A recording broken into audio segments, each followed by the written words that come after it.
¿Quieres emprender y no sabes cómo? ¿Tienes una idea y no sabes por dónde empezar? ¿Tienes un emprendimiento en curso y quieres crecer e innovar? Este programa es para ti.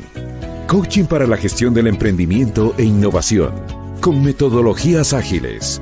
Al finalizar este programa obtendrás tu emprendimiento desarrollado. Buenas tardes, les recibe otra vez nuestra casa, la Escuela de Coaching CoachHear. Esta tarde vamos a entrevistar al Magíster en Administración Estratégica de Empresas, Juan Manuel Ravelo, quien nos acompaña para compartir un poco de su experiencia en analizando y haciendo como consultor de mercados. Tiene una especialidad en posgrado, tiene una especialidad en empresas familiares, con posgrado en finanzas, y tiene más de 1.000 en su haber, de haber realizado, elaborado planes financieros de más de 1.000 empresas, y además ha sido gerente de 5 bancos, en los cuales, y empresas multinacionales como 32.000 en su haber, en los cuales ha logrado y ha hecho consultoría a nivel internacional, llevando empresas desde muy pequeño a un desarrollo de gran empresa. Bienvenido, Juan. ¿Está con nosotros?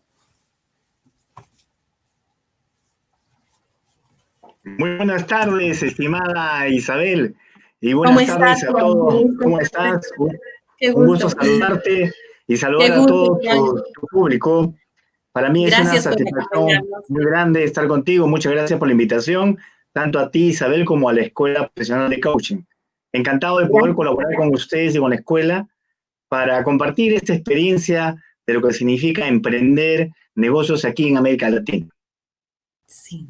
Me imagino que debes compartirnos muchas cosas, Juan, en tu vasta experiencia a nivel de toda Sudamérica y Centroamérica. Que yo sepa, has visitado muchos de estos países, ¿verdad?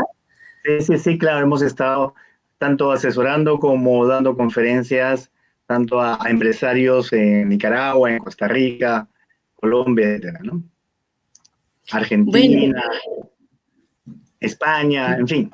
El mundo nos ha llevado ahora globalizado a estar presente en diferentes lugares, por supuesto en el Perú, ayudando a nuestros empresarios de todas las pequeñas, medianas y grandes empresas. Encantado. Bueno, me imagino que en este expertise que tú tienes, que cuentas, muchas crisis has llevado muchas empresas en procesos de crisis inclusive, ¿no? Que esta crisis no debe ser muy ajena, ¿no? Claro que sí. Quisiera que nos comentes.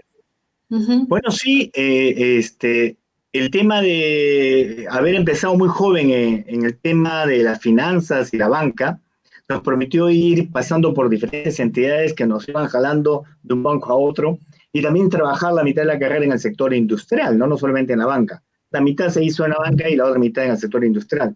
Pero estábamos en la banca en las épocas de crisis, estimada Isabel.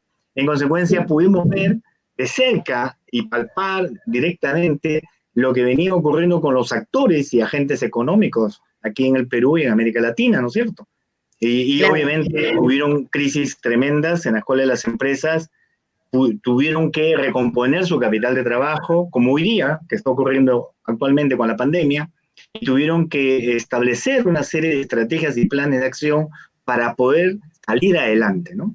Por consecuencia, allí hay mucho que comentar y encantado de atender cualquier consulta que tuvieras. Un gusto. Sí, quisiera preguntarte algo. ¿Qué concepto tú tienes de lo que es un empresario?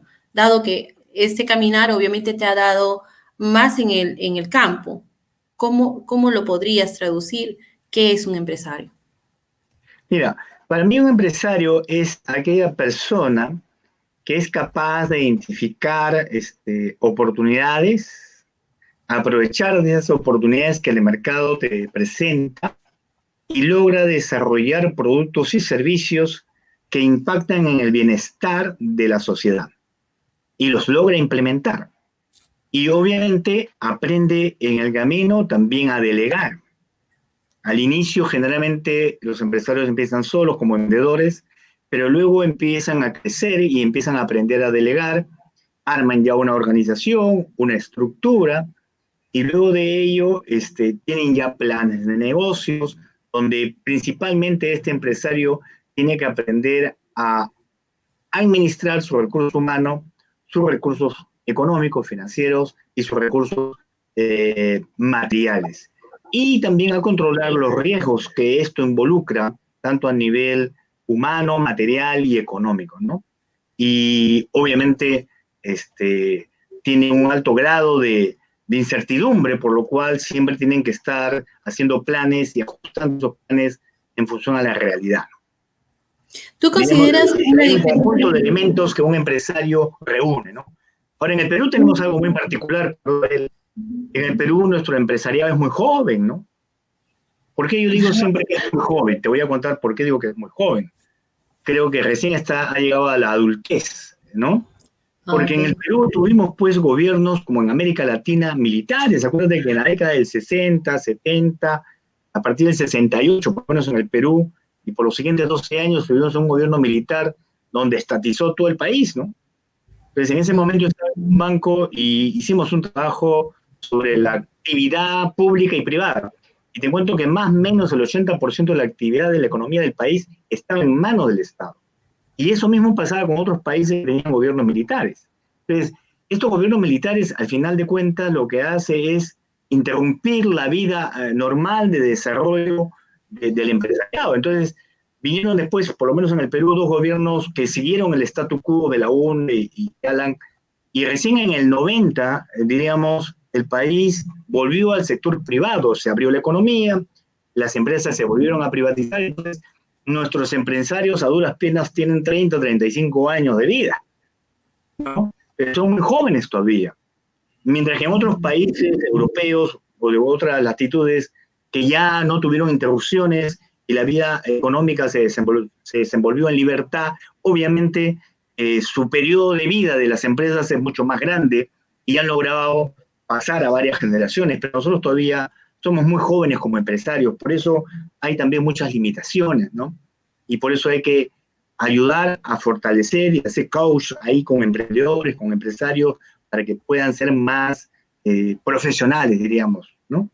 Acabo de escucharte de que indicas el emprendedor, porque como Sí. que el empresario tiende a ser también un emprendedor. ¿Qué es un emprendedor entonces? Muy bien, muy bien. El emprendedor es aquel que nace con el negocio y es emprendedor en esta etapa inicial. El emprendedor es aquel que tiene el ojo muy bien puesto para identificar los problemas de la sociedad, las necesidades de la sociedad, y en función a esos problemas y a esas necesidades, genera una actividad creativa que le permite identificar oportunidades, que son aquellas soluciones a los problemas o aquellas soluciones a esas necesidades de la sociedad. ¿Generando qué? Con esa creatividad genera un producto, un servicio innovador. No se queda en la creatividad, no se queda en creatividad, sino que innova. ¿Qué significa que lo innova? Que lo implementa, lo desarrolla y logra realmente impactar en la sociedad y logra comenzar a crecer. Una vez que ya implementa, desarrolla y crece, ya se convierte en el camino en un empresario, ¿no? El tema del emprendimiento es muy importante. ¿Por qué? Aquí también hay que romper otro mito del pasado, Isabel. ¿Qué pasó antes? ¿Qué sucedió antes en América Latina? En América Latina se creaban productos y o servicios para después, luego, buscar al cliente, a quien lo necesitaba. Cuando esto es a la inversa, totalmente al revés, te cuento. O sea, primero tienes que identificar qué necesidades tiene tu sociedad, cuáles son los problemas que tiene tu sociedad, y recién allí ver qué oportunidad tienes para crear e innovar en un producto o servicio que satisfaga esa necesidad, que solucione ese problema. Entonces, no es que primero yo genero un producto y busco al cliente, no. Primero anda al cliente, anda a tu sociedad, a tu comunidad que quieres atender, identifica qué necesita, qué problema tiene, y ahí generas una oportunidad de negocio al solucionar ese problema, al solucionar esa necesidad. Generas un producto, un servicio innovador y metes goles y creces. Y luego vienen las otras etapas, ¿no? O sea que instintivamente podríamos pensar que el empresario o el emprendedor tiene un tácito deseo de servir. Totalmente. Claro que sí, claro. Que es diferente a los otros actores que intervienen en una empresa, ¿no? Llámese inversores, accionistas, o llámese a algún gerente de ventas o algún gerente de logística. Cada uno tiene roles y deberes y derechos diferentes, ¿no? Y a veces eso se confunde, ¿no? Eso justamente quería preguntarte. Me has nombrado vendedor, me has nombrado empresario, me has nombrado emprendedor. ¿Y Sí, qué viene a ser con el inversionista que acaba de nombrarlo? ¿Qué diferencia tú ves entre los tres? perfecto. Mira, mientras que el emprendedor y el empresario, que prácticamente es una evolución del ciclo de vida de la empresa, al inicio se necesita un emprendedor en un negocio, ¿no? Un perfil determinado. Y luego, como va creciendo, este emprendedor se puede convertir en empresario, que es dirigir y administrar ya recursos humanos, materiales económicos. Mientras que el inversionista no está buscando dirigir, organizar y desarrollar productos o servicios para satisfacer las necesidades. El inversionista lo que está buscando es una oportunidad de ganar más. Pero yo quiero meter una cantidad de dinero en un negocio, $10,000, 50,000 o 100,000 o lo que fuese, y dime tú cuánto es la rentabilidad que me vas a pagar. ¿Me vas a pagar 10%, 5%? ¿Cuánto va a ser la rentabilidad que va a dejar este proyecto que tú tienes, Isabel, que a mí me va a llenar de satisfacción? ¿10% de la inversión? ¿15, 20? ¿Cuánto me vas a dar? Al inversionista ni se preocupa por el producto, ni por el servicio, ni por lo que ocurre dentro de la empresa. Lo que quiere es que le asegures una rentabilidad. Tu foco es estrictamente económico, ¿no? Y bueno, y un gerente, llámese un vendedor o alguna otra área de la organización, es una tarea operativa, funcional, muy puntual, ¿no? Él gana por su sueldo y su comisión, y se acabó. Él no asume ningún riesgo, ¿no? Mientras que el empresario sí está asumiendo riesgos. Está asumiendo todo el riesgo que significa haber invertido su patrimonio en un proyecto y esperar que ese proyecto camine, ¿no? Ok. Y dime, en esas épocas, ¿qué perfil de empresario sobreviviría, Mm. sobreviviría de esta época de crisis? ¿Tú consideras, porque supongo yo que tienes la experiencia suficiente como para haber identificado algunas características de estos empresarios que han salido adelante por encima de la crisis? ¿Cuáles tú Sí, crees que los hace capaces de poder sobrellevar y sobrepasar esta etapa? sí, yo creo que lo que ocurre en el país y en América Latina también lo he observado, Isabel, es que hay mucha improvisación. La gente improvisa mucho. ¿Qué significa improvisar? Significa que no hace ningún tipo de plan. Esto me hace, tú sabes que yo no sé si lo sabes, pero mi hobby es la música. Y de joven hacía música un montón. Pensaba ser eh, concertista y dirigir coros y orquestas sinfónicas. Pero luego la vida me llevó los números, ¿no? Y ya me quedé con los números y con el negocio de asesorar empresas. Pero esto es como dirigir una orquesta, ¿no? De la cual tenemos que armonizar los diferentes instrumentos, tenemos que armonizar diferentes actores que participan en la empresa. Entonces, ¿qué tipo de empresarios necesitamos en una época de crisis? Definitivamente aquel empresario primero que tiene control de sí mismo. El que no sabe gobernarse a sí mismo no puede gobernar a los demás. Entonces, ¿eso qué significa, Isabel? Eso significa que este emprendedor, este empresario, inicialmente emprendedor y después empresario, tiene que tener un control de todas sus emociones, de tal manera que pueda dirigir su vida y pueda dirigir la vida de la empresa. En otras palabras, que sea constructor de su destino. Como dicen muchas veces los curas, ¿no? Los curas te dicen, si tú quieres ser algo en la vida, dedícale tiempo a eso que tú deseas. No pierdas el tiempo en hacer cosas que no contribuyen a tu objetivo. Entonces, el emprendedor, el empresario que se necesita ahora es que se focalice. que priorice. Hay un montón de temas que hay que ver en la empresa. Hemos perdido capital de trabajo, hemos perdido clientes, posiblemente mi negocio ya no camina porque estoy en el sector de alimentos o de turismo y de repente en mi región o en mi país ya no tengo turismo hasta dentro de un año, ¿no?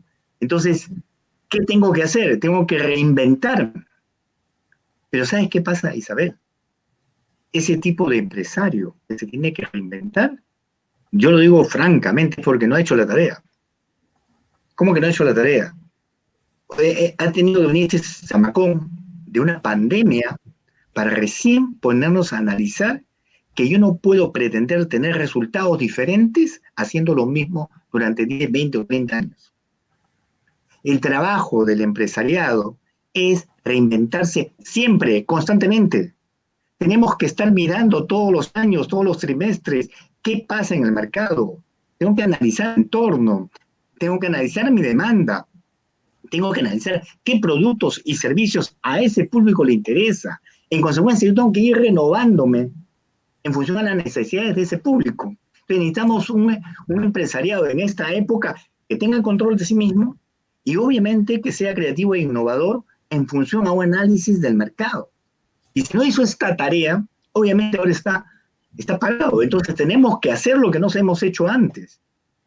Pero hay que hacerlo rápidamente, no hay que esperar que se levante la pandemia, que se levanten todas las fases para que ya todo esté normal y en ese momento recién ingresar. No, tenemos que hacerlo ya, desde el primer día en que empezó esta cuarentena o esta pandemia. Tenemos que reordenar y decir, ¿qué recursos humanos tengo? ¿Qué recursos materiales tengo? ¿Qué recursos económicos tengo? En función a esta capacidad instalada y en función a los problemas del día, ¿qué puedo hacer? Te cuento algunos ejemplos, Isabel. Nosotros atendemos el centro comercial aquí, que es muy importante en Lima, que es el sector textil en Gamarra. Tenemos 2 o 3 clientes que a raíz que estuvieron en cuarentena no pueden ni comercializar ni ingresar a este centro comercial. Y son fabricantes y textiles, que exportan inclusive. Mira qué interesante. Hablaron con sus proveedores del exterior para traer lo que sí podía ingresar al país, que es medicina, que son artículos de salud y de seguridad. Pues me están contando, en los últimos 6 meses, están vendiendo más y ganando más de lo que ganaban con sus polos y los pantalones que portaban. Eso te demuestra cómo reinventarse tiene que ser una situación dinámica y permanente. Necesitamos empresarios ahora innovadores que sean capaces de actualizarse y cambiar y tener una actitud de adaptarse al cambio. Hay gente que cree que tiene que mantener todo igual. No es así. La vida va a cambiar y va a seguir cambiando. Mucha gente está esperando volver a lo anterior. Ya no se va a volver. Esto ya no es marcha atrás, Isabel. Hoy en día, las compañías están ya habiendo implementado un 50% remoto y otro 50% presencial. Las oficinas que hay en diferentes lugares de nuestros países se van a reducir al 50%, porque ya comprobaron que se gasta menos luz, menos agua, menos transporte, etcétera, y la compañía les conviene que la mitad del personal esté en remoto y la otra mitad que esté físicamente. Entonces, el mundo ha cambiado y ya no hay retroceso. Vamos a seguir para adelante en un escenario como este. Y los empresarios y los emprendedores, todos tenemos que adaptarnos a este cambio. Hoy, mañana y en adelante, porque los cambios van a continuar. Tenemos un desarrollo tecnológico exponencial. Entonces, lo que antes nos demoraba en solucionar problemas con algún producto nuevo, innovador, y posiblemente su creación, el prototipo y la prueba demoraban años, hoy ya son meses. Y de acá a 10 años serán días o semanas. La velocidad del avance tecnológico es totalmente impredecible y tenemos que adaptarnos a ese cambio, ¿no? Bien, y me estás nombrando que el empresario tiene que tener un perfil de equilibrio, focalizado. Nosotros en el coaching llamamos el tema de escuchar, de estar atento al mercado, a estar atento a tus empleados, a tu entorno, el escucha activa. Creo que tú lo debes haber escuchado, o sea, oír Totalmente. a tus empleados, oír a tus proveedores, estar atento a lo que te hablan, ¿no? Es Sí, más claro. o menos Por ahí vamos, A eso ¿no? nosotros le llamamos lo que le llamamos este perfil de la empatía. Tenemos que saber qué está mirando mi cliente. Tenemos que saber qué está escuchando del mercado.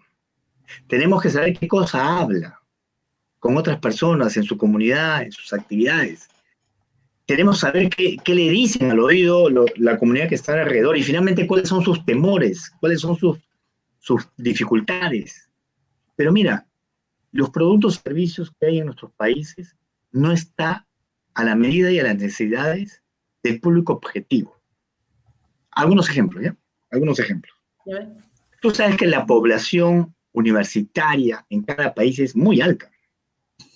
Tanto instituciones, universidades, institutos, y todos los chicos generalmente estudian a veces y trabajan y estudian pues en las noches. Y a mí me consta porque como enseño en las universidades, yo salgo desde la universidad a las 10:30 de la noche, vengo por las principales avenidas de Lima y es un atoro total. A las 10 de la noche, 10:30 es como si fuesen pues las 8 de la mañana.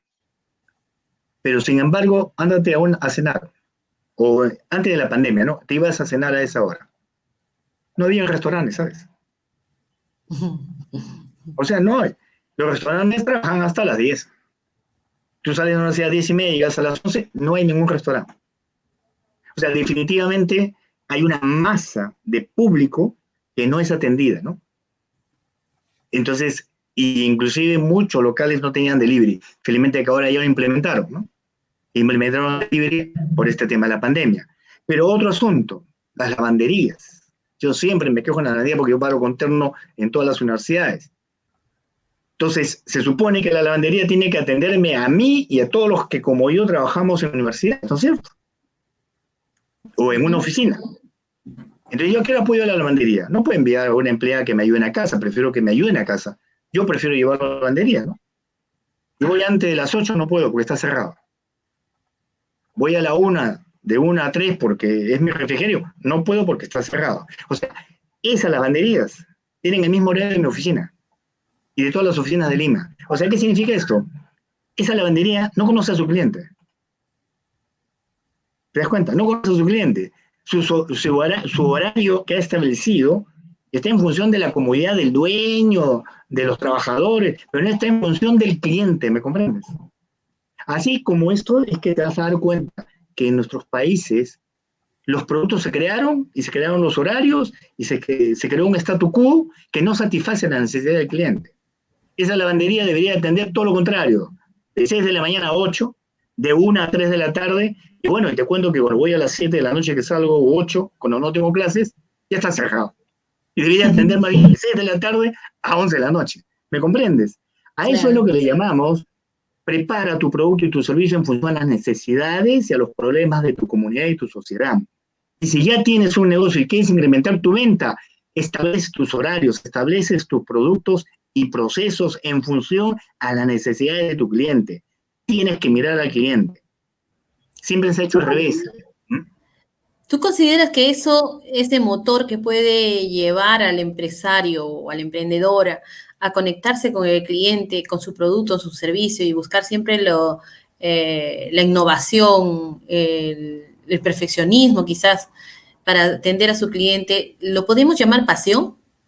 ¿Qué es pasión para el empresario? ¿Tú lo ves? Acabas de decir dos frases que son fundamentales.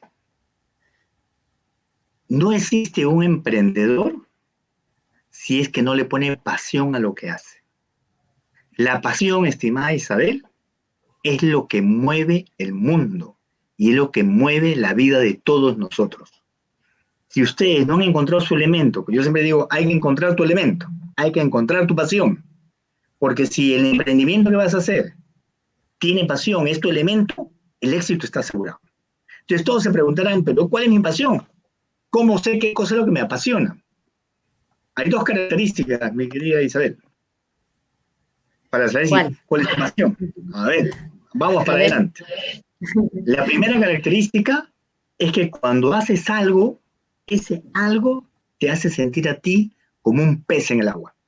Estás feliz. Si haces algo que te sientes como un pez en el agua, estás en tu pasión. La segunda característica, ¿ah?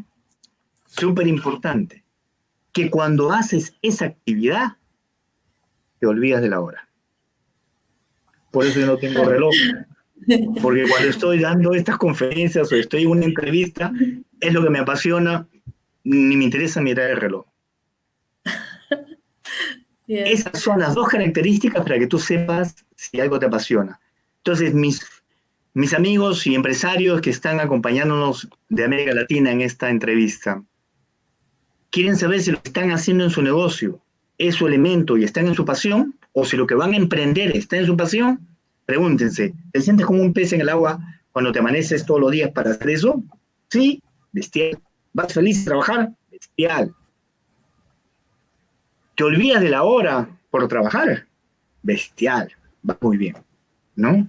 Por supuesto, ahora algunas esposas o esposos van a decir si la esposa también se queda es parte ahí, del equipo. Quizás parte del equipo.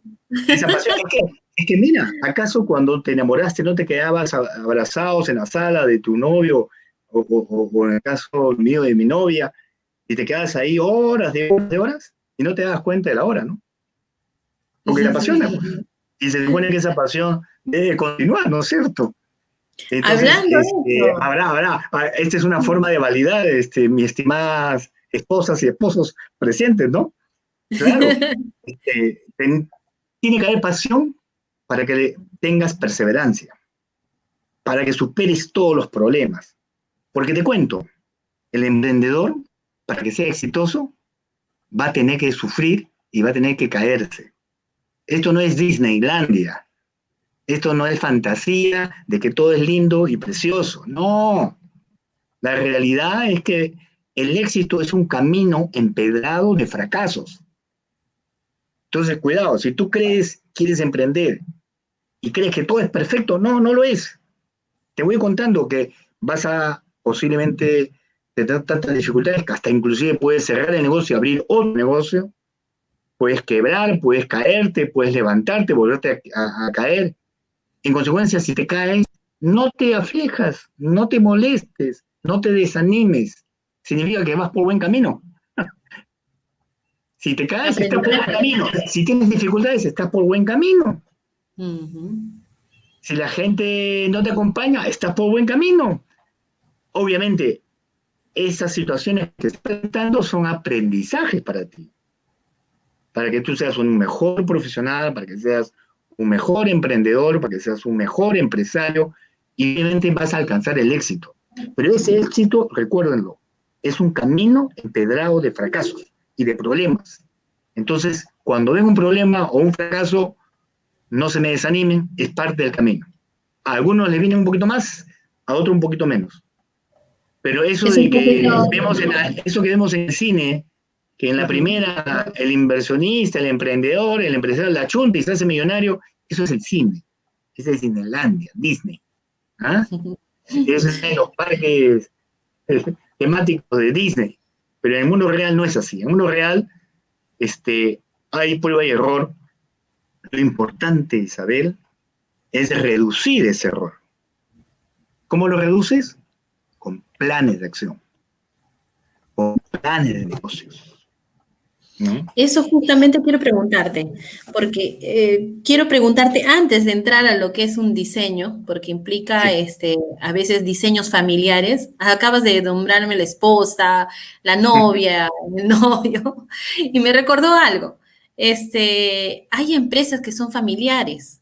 La familia precisamente tiene que tener la misma pasión. Si no la tiene y solamente el emprendedor es el padre de familia, la madre de familia, les acompañaría la misma pasión a todos, pero como me comentaste inclusive en algún momento de que tú ves empresas familiares, es tu especialidad en lo que es protocolos. ¿Qué pasa con la familia? ¿Qué pasa con la segunda generación? Que a veces no retoma el sueño del padre. Hemos visto mucho, que recuerdo que en época de crisis había un dicho, ¿no? Que nos acompañaba cuando veíamos compañías y que le estaban en crisis. padre, abuelo millonario, hijo intelectual, nieto pobre. Recuerdo claramente que nos repetían ese cliché. Y me llama la atención, porque el Perú, no sé si has observado mucho familias emprendedoras, no sé si en otros países tienen un poquito más avanzado este perfil. ¿Podrías compartirnos este expertise? Sí, cuando hablamos de empresas familiares, lo primero que tenemos, hay un conjunto de temas, pero vamos a los temas más importantes. Hablamos de empresas familiares cuando la empresa que tú vas a fundar, hablando del emprendedor, si yo voy a emprender un negocio, una empresa, y quiero que sea familiar, ojo, la característica principal es porque tú deseas que esta empresa continúe en el tiempo para tus hijos, tus nietos y bisnietos y para las siguientes generaciones. Si tu objetivo es generar una empresa que después pueda ser utilizada, explotada, dirigida por tu segunda generación, tercera, cuarta y las subsiguientes, estás en una empresa familiar. Pero si tu objetivo en la empresa es desarrollar este negocio por X años para después venderla o ya deshacerte de ella, acumular una riqueza y después venderla, entonces no estás en una empresa familiar. La primera característica es esa. La empresa familiar porque tu objetivo es que perdure en el tiempo. Ahora, si ese es tu objetivo, que perdure en el tiempo, tienes que cumplir algunas premisas. ¿Qué pasa en Perú y en América Latina? En Perú y en América Latina, más o menos entre un 75-80% de la población y de las empresas son empresas familiares, te cuento, Isabel. Imagínate, el 80%. Wow. Pero el problema que hay específicamente en el Perú, por ejemplo, es que del 100% de las empresas que son familiares, a la segunda generación llega un 20 o 25% aproximadamente. De acuerdo a estudios de la Cámara de Comercio de Lima, de acuerdo a estudios que ha hecho el Banco Interamericano de Desarrollo, el Banco Mundial y también algunas instituciones de auditoría como Price, que hicieron en algún momento alguna encuesta también. Todas más o menos coinciden que en el Perú tenemos un 80% de empresas familiares. Pero a la segunda generación solamente sobreviven un 20-25%. Y a la tercera generación, mira tú, Isabel, 10%. Mira tú, 10%. ¿Y sabes por qué ocurre eso en las empresas familiares? Porque hay mitos, pues.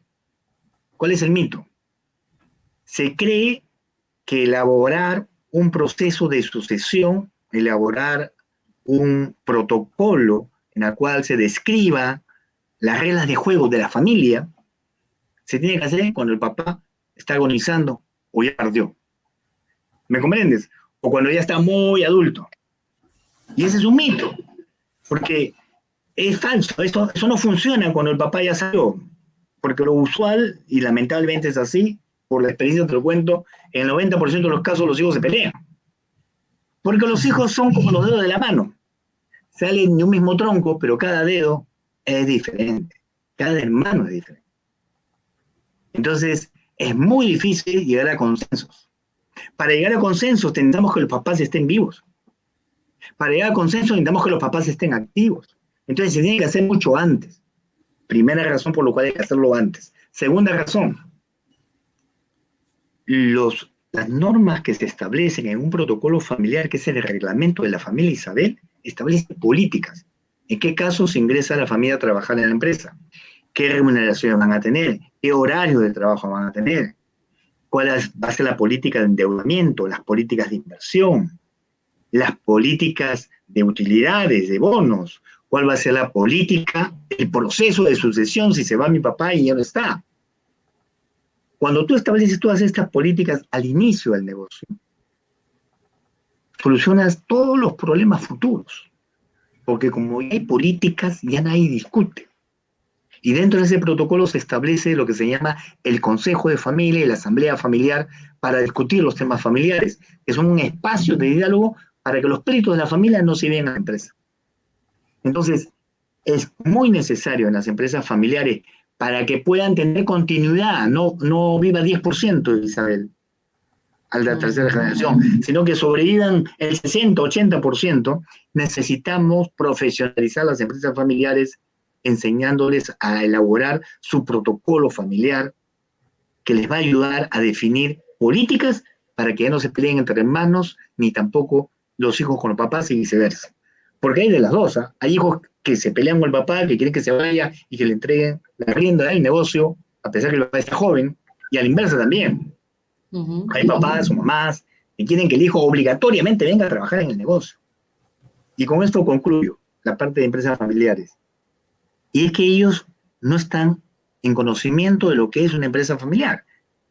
Una empresa familiar tiene 3 sistemas, una mirada sistémica. ¿Y cuáles son esos 3 sistemas? Tiene la familia, tiene la empresa y tiene la propiedad. Estos 3 sistemas se juntan en una empresa y generan 7 roles diferentes, con deberes y derechos diferentes. Porque habrá miembros de la familia que tienen acciones y trabajan en la empresa. Habrán otros miembros de familia que solo tienen acciones y no trabajan en la empresa. Habrán otros que ni tienen acciones ni trabajan en la empresa y solo son familia. Entonces, dependiendo del rol que quiera cada hijo de la siguiente generación, se establecen las reglas de juego. Pero si estas reglas de juego no las estableces, ¿te imaginas? Por eso es que sobreviven solamente 10% a la tercera generación. Hay un trabajo importante que se está haciendo y se continúa haciendo en diferentes instituciones, como el Instituto de Empresas Familiares del Perú, que hemos formado hace un año con varios colegas, justamente para ayudar a profesionalizar las empresas familiares, ¿no? Y también, por supuesto, y también lo ayudamos aquí, mi empresa, que como sabes, nos dedicamos también a ese tema en JR Consultores, a su disposición, para ayudarlos a elaborar su protocolo familiar. Algo difícil. Juanito, quería consultarte, un emprendedor en todo caso, si pretende unirse con su familia y hacer un negocio pequeño, este tema de emprender definitivamente tiene que ver con una sincronía de emociones, una sincronía de buena comunicación asertiva entre ellos. Tiene que ver con un tema de reciprocidad, servicio mutuo, de la pasión que debería fluir entre ellos. ¿Es necesario esto para que ellos puedan emprender algo nuevo? A ver, cualquier emprendimiento, sea de alguien que lo quiere desarrollar a título privado, como aquel que lo quiere desarrollar dentro de una estructura de empresa familiar, tiene que tener 3 elementos fundamentales, ¿eh? El primero es que es necesario capacitarse y formarse. Si no, lo que vas a diseñar no va a estar adecuado, ¿no? Entonces necesitas tener un consultor, un coach que te ayude a elaborar y a llevar adelante esta idea, esta innovación, este emprendimiento que quieres hacer, sea en forma particular o con la familia. Formarse, asesorarse, para no ir a ciegas, Isabel. Si no, estás en un auto, en un timón, sin espejos y sin vidrio, y estás caminando a ciegas y el auto se estrella en cualquier momento, ¿no? Entonces necesitas Y con alguien que te... interno. ¿Ah? Y con sabotaje interno, a veces en la misma familia que no comprenden el sueño o las horas extras y el estrés que puede manejar el empresario. El primero es formación, capacitación y apoyarse. El segundo tema es elaborar un plan, por Dios santo. No entiendo cómo tenemos muchos colegas, amigos, etcétera, que se desesperan. Por eso hacía de referencia a la música, ¿no? Todos quieren tocar, es que les gusta la música de un día para otro. El que es pintor quiere pintar de un día para otro, ¿no? Todos quieren hacer las cosas muy rápido. Y hay un tiempo de maduración. Hay una curva de aprendizaje. Entonces, en el tema de planes de negocio no se puede, y emprendimiento no se puede improvisar, hay que hacer planes, pero para eso hay que capacitarse también, para entender qué planes se deben de hacer. Entonces tendrás que hacer un análisis interno, externo, competitivo, que te permite identificar cuáles son los objetivos de corto o largo plazo, cuáles son las estrategias, cuáles son los planes de acción que tienes que hacer para conseguir esa visión. Todo esto es un plan que se traduce en planes de cada área que a su vez impactan en tu flujo de caja. Porque si alguno cree que estoy hablando teorías, y les cuento que soy financista, y las finanzas es la conclusión de los acontecimientos que se dan en la empresa. Entonces lo que tenemos que atacar son estos acontecimientos. ¿Qué objetivos has fijado en el negocio? ¿A quiénes quieres atender? ¿Cuál es tu plan financiero de esto? ¿Con cuánto de capital cuentas? O sea, hay que hacer un plan comercial, hay que hacer un plan de compras, hay que hacer un plan de producción, hay que hacer un plan de finanzas, hay que hacer un flujo de caja, en el cual tú puedas evidenciar en el papel y en el documento si es que efectivamente el negocio es viable o no. Pero ¿sabes qué pasa, Isabel? Todo el mundo improvisa. Te cuento una estadística. Del 100% de emprendimientos en el Perú, a los 3 años, fracasan, quiebran, reporte SUNAT, ¿no? Lo pueden validar. El 50%, 3 años. ¿Y sabes cuánto pasan de los 3 años? Antes de los 3 años, quebrando y muriendo el 50%. Después de los 3 años, solamente sobreviven el 10%. Y tú me dices, Juan, ¿por qué? Porque no se preparan, no piden ayuda, trabajan solos, no tienen alguien que los asesore, no se capacitan, no tienen un coach, y al final cierran, y por eso sobreviven 10%.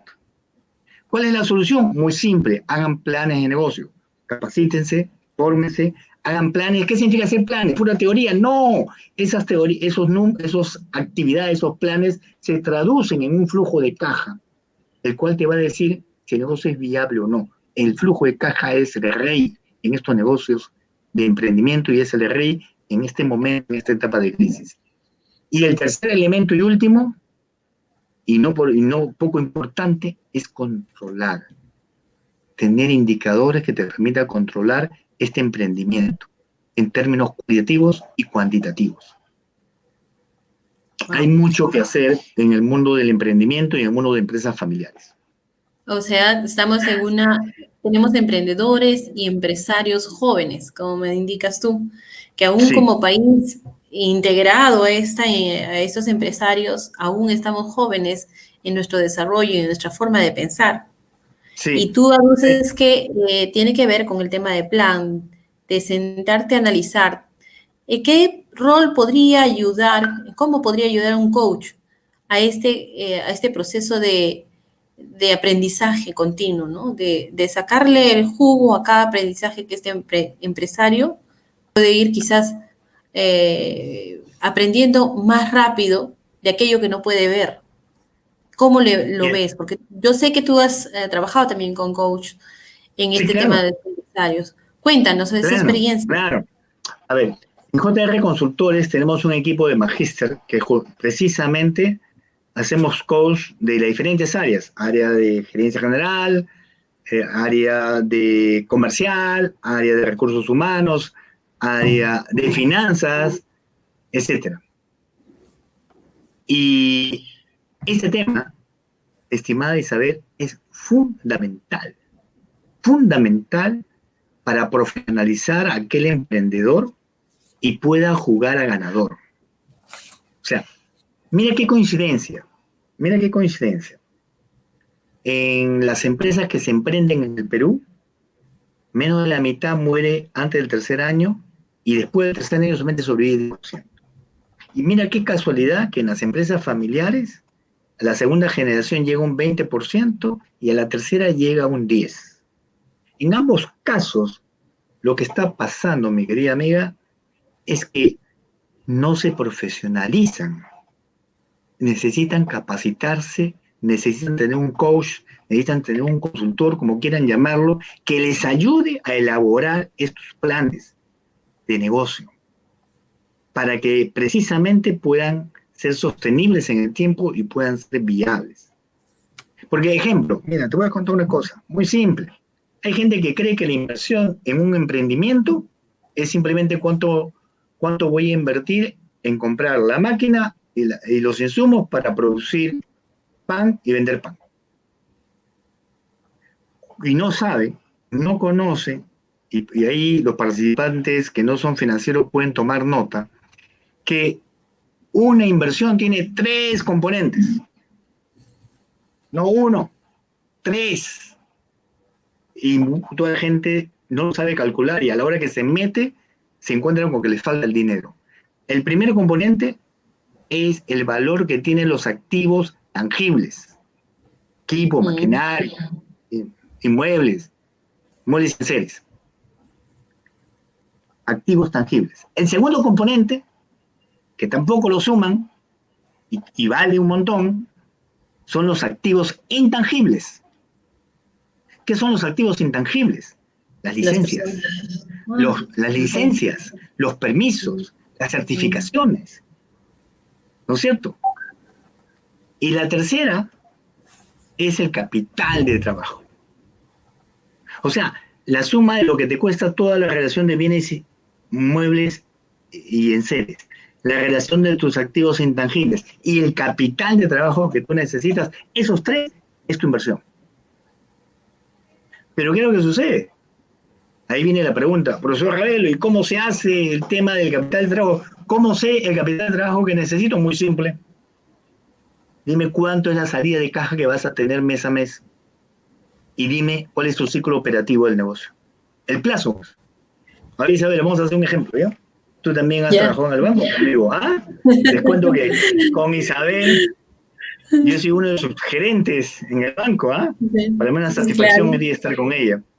Mira, Isabel, el ciclo operativo es, ¿cuánto me demoro en que yo, este dinero que tengo acá, lo convierto en comprar materia prima? ¿Cuánto me demoro en que esto se produzca un producto o un servicio? ¿Cuánto me demoro en vender y después de cobrar para llegar nuevamente a ser efectivo? El mismo ciclo. Hay negocios que este ciclo demora un mes, hay otros que demoran 3 meses, hay otros que demoran 8 meses, depende del producto. Porque si importas productos, mientras que lo compras, lo traen, lo embalas, lo procesas, si sacas tu producto, lo vendes y lo cobras, demora. Bueno, en la medida en que es más largo el tiempo, tu capacidad de trabajo va a ser más grande, ¿no? Claro. Imaginémonos que tu ciclo de vida, perdón, tu ciclo operativo son 90 días. Imaginémonos. Si tú gastas todos los meses 20.000, es muy fácil. Si todos los meses vas a gastar 20.000 y tu ciclo operativo dura 3 meses, significa que solo el capital de trabajo serían 60.000 soles. Solo el capital de trabajo. A esos 60.000 le tienes que sumar el activo intangible, el activo tangible, y ese es la inversión total que necesita tu negocio. Estas son las cosas que un coach le tiene que explicar a un emprendedor. Estas son las cosas que un consultor le tiene que enseñar a un emprendedor. Entonces el emprendedor no solamente basta tener entusiasmo, no basta tener ganas, no basta tener pasión. Tiene que tener una ayuda y un apoyo profesional para que ese emprendimiento sea exitoso. Porque los que hacen planes, mi querida Isabel, sí son exitosos. Sí son exitosos y ahí es donde se reducen los errores. Y mira, quiero hacerte una consulta.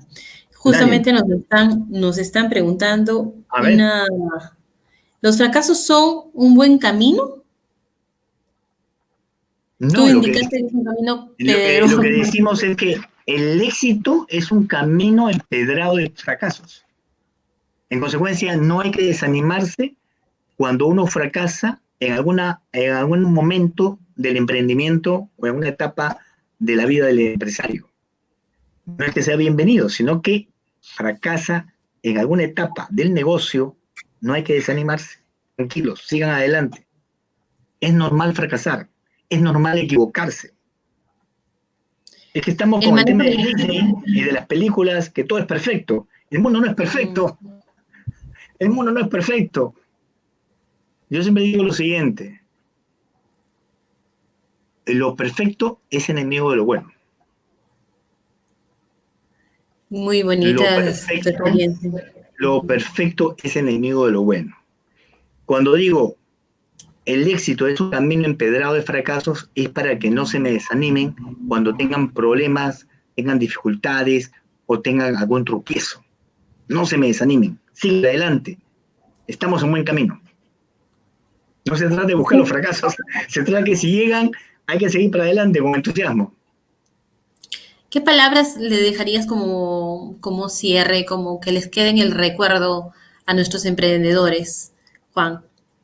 Que los motive bueno, a seguir en esta crisis, que no se desanimen.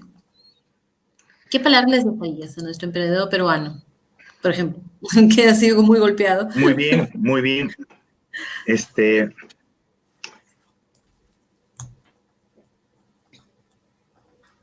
Hay un mundo de oportunidades que está a la vista de cada uno de nosotros.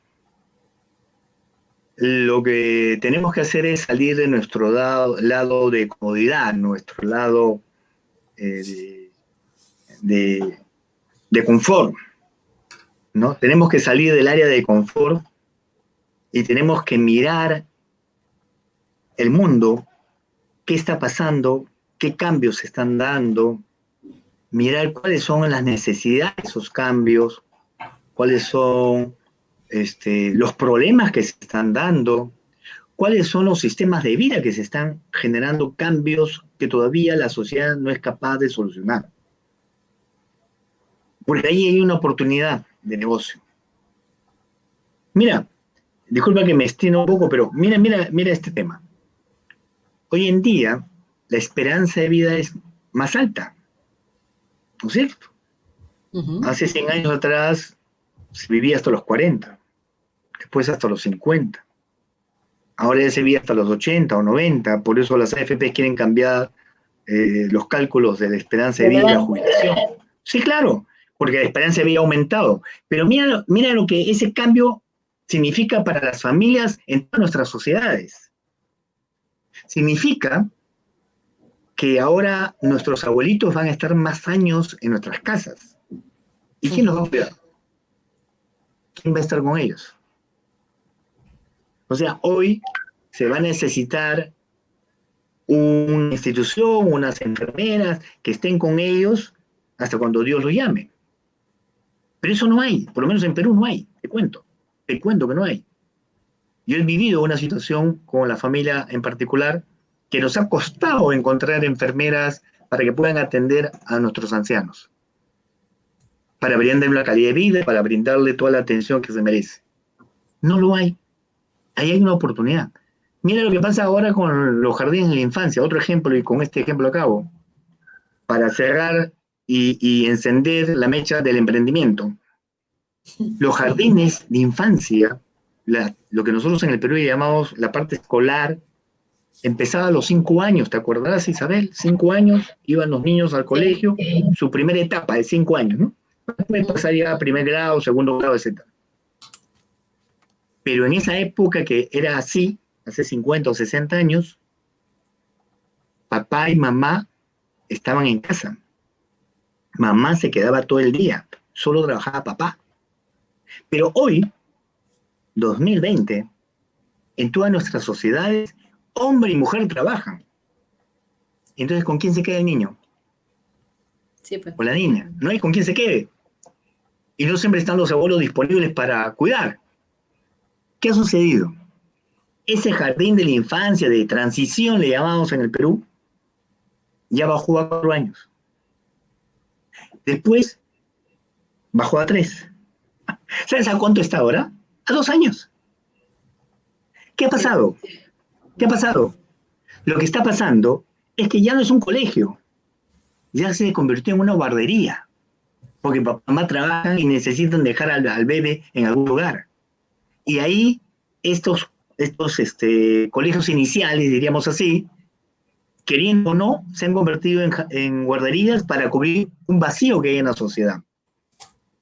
¿Qué trato de decir con esto? La sociedad ha ido cambiando y las empresas y los productos y los servicios no han cambiado, no han hecho su tarea. Entonces bastará que nuestros emprendedores empiecen a mirar qué es lo que hay como necesidad, como problema y como cambios en la sociedad para encontrar ese producto o ese servicio que satisfaga esa necesidad, ese problema, y con eso estás emprendiendo. Los invito a que abran los ojos, a que miren lo que ocurre alrededor de su sociedad donde se desenvuelven y finalmente salgan de su zona de confort, no pretendan ceder su negocio al costado de su casa, o en el barrio donde yo estoy, o en el distrito donde yo vivo. Vayan a buscar dónde está la gente que necesita estos productos o esos servicios y pongan los negocios allí. No tiene que ser Lima, la capital, o no puede ser Bogotá, la capital de Colombia. No, tiene que ser en la ciudad donde necesitan esos productos. Las empresas han crecido, se han desarrollado y los emprendedores han sido exitosos porque han empezado a satisfacer las necesidades donde se requiere. Si tengo que irme a 200, 500 kilómetros de la capital, tendré que irme, porque allí está el negocio. Tengo que salir de mi zona de confort. Ese es el mensaje. Perfecto. Muchísimas gracias, Juan, por acompañarnos. Muy grande tu experiencia. Gracias por haberla compartido esta noche en la escuela de Coach Herb, que los esperamos en el programa de gestión de emprendimiento e innovación. Y aquí, Juan, cualquier consulta que le pueden hacer en su privado, jravelo@consultores.com.pe, pueden hacer las consultas, porque, bueno, tiene toda esta experiencia, definitivamente hay muchas cosas. Isabel, directamente dígales, coméntales que directamente los puedo atender sin ningún compromiso, sin ninguna obligación de nada. O sea, no somos abogados, que a veces los abogados se ponen ahí a cobrar cada minuto, que me pregunten los amigos abogados, pero encantado de atenderlos. Ahí tienen también mi celular, pueden escribirme, encantado. Mi celular es el 999913502, repito, 999913502. El correo que ha dicho Isabel, jravelo@jrconsultores.com.pe. Encantado de atenderlos sin ningún compromiso y obligación. Me hace recordar que nos vimos en esta entrevista y encantado de atenderlos. Muchas gracias, estimada Isabel, a ti. Gracias, Juan, por acompañarnos. Esta invitación. Un saludo a la Escuela de Coaching Internacional y gracias también por esta invitación. Y le deseamos todos los éxitos en este programa que están iniciando en la escuela. Muchas gracias. Encantado de colaborar en cualquier momento. Ya, muchas gracias, Juan. Nos vemos entonces. Felicidades. Gracias.